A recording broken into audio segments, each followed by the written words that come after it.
इंदौर महापौर पुष्यमित्र भार्गव आज अपने कार्यकाल का 1 वर्ष पूरा कर रहे हैं। इस दौरान उन्होंने शहर हित में कई फैसले लिए। इसको जनता ने सराहा तो कुछ के विरोध भी हुए। कई फैसले ऐसे भी थे जिनमें संशोधन करना पड़ा।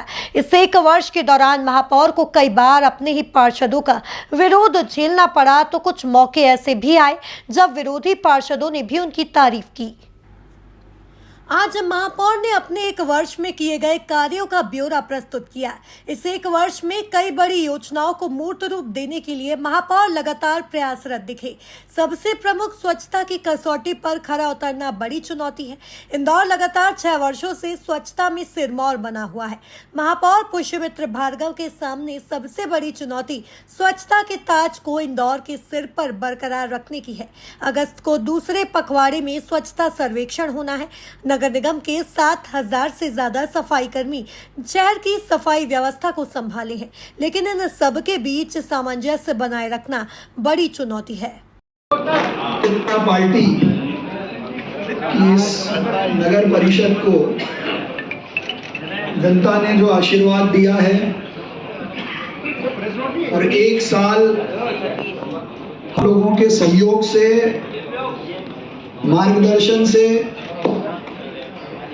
जो नवाचार और जो काम कर पाए वो मैं आपको जरूर बताऊंगा, लेकिन जनता का अटूट समर्थन, जन भागीदारी, जन संवाद और मीडिया की भूमिका के लिए इस 1 साल के पूर्ण होने के अवसर पर हमारी पूरी एमआईसी और जितने पार्षद यहाँ उपलब्ध हैं, सब लोग ताली बजाकर इंदौर की जनता और आपका अभिनंदन करना चाहते हैं।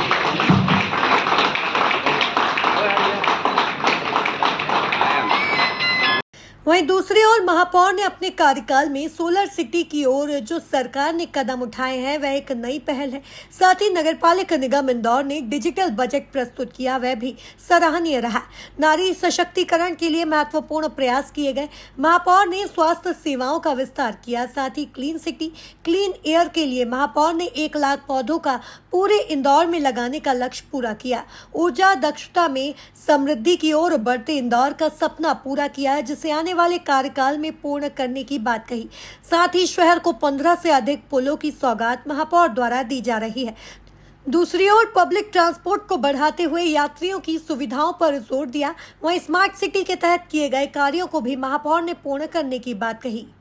देश के यशस्वी प्रधानमंत्री श्री नरेंद्र मोदी जी का विजन, प्रदेश के मुख्यमंत्री श्री शिवराज सिंह जी चौहान का मिशन, जो कि उनके सपनों का शहर है, हमारे संगठन के प्रदेश अध्यक्ष माननीय विष्णुदत्त शर्मा जी, सम्माननीय कैलाश विजयवर्गीय जी, आदरणीय सुमित्रा ताई, भारतीय जनता पार्टी के सभी वरिष्ठ नेता, जिनके मार्गदर्शन से, सुझावों से इंदौर का ये 1 साल भारतीय जनता पार्टी की परिषद का नवाचार का साल रहा।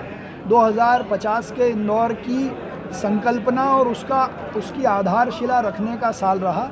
चाहे मां नर्मदा जी का 4था चरण इंदौर लाना हो, सुरक्षा की दृष्टि से सीसीटीवी कैमरे की पॉलिसी बनाना हो, इंटीग्रेटेड ट्रैफिक मैनेजमेंट सिस्टम लागू करना हो, ग्रीन वेस्ट मैनेजमेंट का काम करना हो, सोलर और डिजिटल की शुरुआत करना हो, पब्लिक ट्रांसपोर्ट की दृष्टि से नई बसों का, डिजिटल बसों का, इलेक्ट्रिक बसों का संचालन शुरू करना हो, ये सब जनता की भागीदारी, सहभागिता से, सफाई मित्रों की अथिक परिश्रम, कर्मचारियों की मेहनत, मीडिया के सुझाव से हम इनको शुरू कर पाएँ और 5 साल में निश्चित तौर पर जिस लक्ष्य से इनको शुरू किया है ख़त्म करेंगे। बड़ी योजनाओं को लेकर महापौर ने बताया कि आने वाले समय में जितनी भी महत्वपूर्ण योजनाएं हैं, जिनमें मॉडल स्कूल के निर्माण का प्रावधान है, वहीं कई भवनों का निर्माण कार्य प्रगति पर है, जिसके लिए कार्य तेजी से किया जा रहा है, उनको पूर्ण किया जाएगा। महापौर के इस कार्यकाल में जहां महापौर द्वारा किए गए कार्यों की सराहना की गई, वहीं ड्रेनेज सिस्टम को लेकर सवाल किए गए, जिसमें महापौर ने ड्रेनेज सिस्टम और भरने वाले पानी को लेकर सवालों में घिरे दिखाई दिए। इस पर महापौर गोलमोल जवाब देकर बचते दिखाई दिए। कुल मिलाकर महापौर का 1 वर्ष का कार्यकाल जहां कुछ कमियां रही, वहीं शहर के हित में महापौर ने कई महत्वपूर्ण फैसले भी लिए। नहीं, माननीय नितिन गडकरी जी ने देश में इसको करके बताया है। वाइट टॉपिंग की सड़कें बनती हैं। हम प्रयास करेंगे कि इस साल में इंदौर में वाइट टॉपिंग की एक सड़क बनाकर जनता को समर्पित करें। देखिए, मेरा उनसे पहले ये प्रश्न है कि इंदौर के इस विकास में वो अपनी भूमिका और सहभागिता करके बताएं, और वो 45 जो वो प्रश्न पूछे हैं वो ये बताएं किन विभागों के आते हैं, किसने उनको लिख के दिए हैं, उसका नाम बताएं। शहर में उनकी कोई भूमिका नहीं, विकास में कांग्रेस की कोई भूमिका नहीं, केवल भ्रम फैलाना, लोगों को परेशान करना और चलते हुए काम में अड़ंगा डालना। इसके अलावा कांग्रेस के पास कोई काम नहीं है।